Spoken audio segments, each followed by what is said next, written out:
Hello and welcome to the Genuine Learning Blog. My name is Melissa Galasso and I'm excited to talk about something I always like to look at every year. I find it super fascinating. Like many nonprofits, the FAF, the Financial Accounting Foundation, produces an annual report that it puts on its website every year. And just a couple of weeks ago, they issued their 2022 annual report. They do have a December year end. And so I always love to look at it and to look at what they're doing and some of their financials, because honestly, they have to make financial statements just like any other nonprofit, and they put them out there and they get an audit opinion. And obviously they wrote the accounting standards, so they did get a clean opinion this year. But I just think it's such an incredible opportunity to learn more about what the FAF does. And so I wanted to share a little bit about it with you and how you can find it. So I'm going to show you on our website here. So we're going to go to the FAF website. You can put in Accounting Foundation. You can also go to fasb.org and then just click here at the top. And then you're going to scroll over as we go through this, and we're going to click on the 2022 annual report. And it brings you to this awesome website. It's one of my favorite. And it kind of gives you an option. You can read just the message from the FAF or the FASB or the GASB. These are our chairs. And again, both of them relatively new in their terms. They started during COVID back in 2020, as well as our new chairs here as well. And so lots of really cool things going on. You can watch the videos here. And then they have information about their advisory group. So if you wanted to volunteer, this is a great way to get involved and to learn more about those groups. But I'm going to click on the annual report here, and it's going to open up in its full format. Again, it's fun to kind of click around, but I'm going to show you sort of how they have it set up. And so just like anybody else, they talk a little bit about their catchphrase, standards that work. And so from Main Street to Wall Street, right? So private entities all the way up to Wall Street, they talk a little bit about it. The last couple of years, they've been doing this sort of watercolor item. They used to have more actual photos in there. They've kind of changed their vibe, but I like it. They talk a little bit about the FAF, who has celebrated their 50th anniversary last year. FASB will celebrate their 50th anniversary this year, and next year the GASB will celebrate their 40th. They didn't come out until 1984, so a little bit later, about 10 years after the FASB. And so they talk a little bit about what they're working on, right? What are their big items? Very consistent with their strategic plan that they put out. So a little bit about that. They talk a little bit about the transition because Kathleen did switch off, and so we got a new chair, and so we have some new items and then some pictures of the individuals, and some of them you might recognize. They've had some pretty big, Tim Christian, for example, well known in the profession. Many of you will recognize lots of these individuals, and so they do have pictures.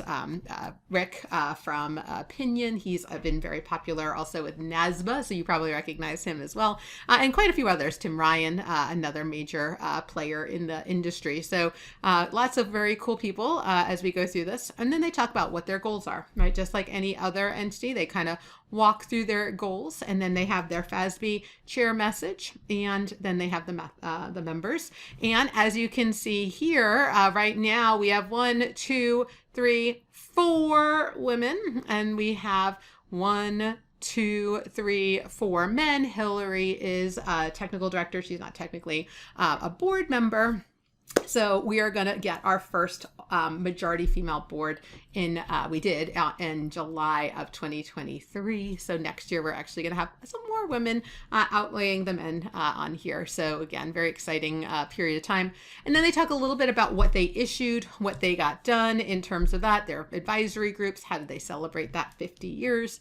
And then they walk through what their key timelines are, some of the big things that's happened over the years. So this is a really big history lesson. GASB, again, has a little bit more time before they celebrate theirs, but they still do talk about what they've covered. While nonprofits under FASB GAAP, because they are a nonprofit organization, do not have to issue MD&A, the FASB chooses to provide MD&A. And so they do give a little bit of an overview about how they're run, a little bit about the key numbers and summaries. I always love some of the pictures. This is in there pretty much every year. So this is something you can look at and do a nice comparison. They always do a year over year, but you can kind of look at trends for a long period of time. And then if you keep scrolling, you get to their financial statements. And so again, this is a not-for-profit organization. So we're going to have a statement of activities. And again, how are they funded? They're funded obviously through support fees, whether it's through Dodd-Frank or through the SEC. And then obviously, if you are buying the codification, you are obviously in some of those scenarios, the publishing funding, and then obviously there are contributions. Those are predominantly people who choose not to get paid for their services. Then they have expenses broken out by obviously FASB versus GASB, and then the cost of obviously publishing. One of the reasons why they are not producing as many paper documents, the COD is not being produced in paper anymore, makes me sad, but it is obviously available online. And then you can learn a little bit about their balance sheet and their statement of cash flows. So what are their cash flow look like in this? And again, this is in thousands of dollars. And then their notes to the financial statement. So just like any other nonprofit, you can kind of take a look at their financial standards. I'm always a big fan of this because they do have like great lease documentation here. They do have, they had the best rev rec for nonprofits when it first came out because of their publishing revenue. So you can see some 606 application. So I often go here because they have very basic financials, right? It's not a super complex organization. And so their notes tend to be really helpful if you're looking for something a little bit more basic, but meeting the requirements. Because again, the FASB writes the requirements. So we hope that they get them correct.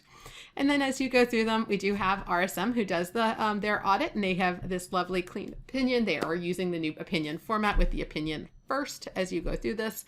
And so there's no emphasis or any kind of other elements, just your plain Jane opinion, but that works for us. There is no key audit matters or anything like that. And then they have some more closing pictures here and then their mission. So if you haven't taken the opportunity to take a look at something like this, I do recommend you learn a little bit about how they're funded, some of the work that they're doing, and just to get a better understanding of the FASB, GASB, and the FAF and how they work together. So I'm a big fan, always encourage you guys to take a look. This is public information. All right, and today is a very important day at GLS. We are celebrating the 1-year anniversary of Money Matters for Nonprofits every year on National Not-for-Profit Day. That's when it was first published back in 2022, last year. And so we're doing the 1-year anniversary of Money Matters for Nonprofit celebration. So if you haven't picked it up and you work with not-for-profits or you serve on the board of a nonprofit, we would love your support and your Amazon review.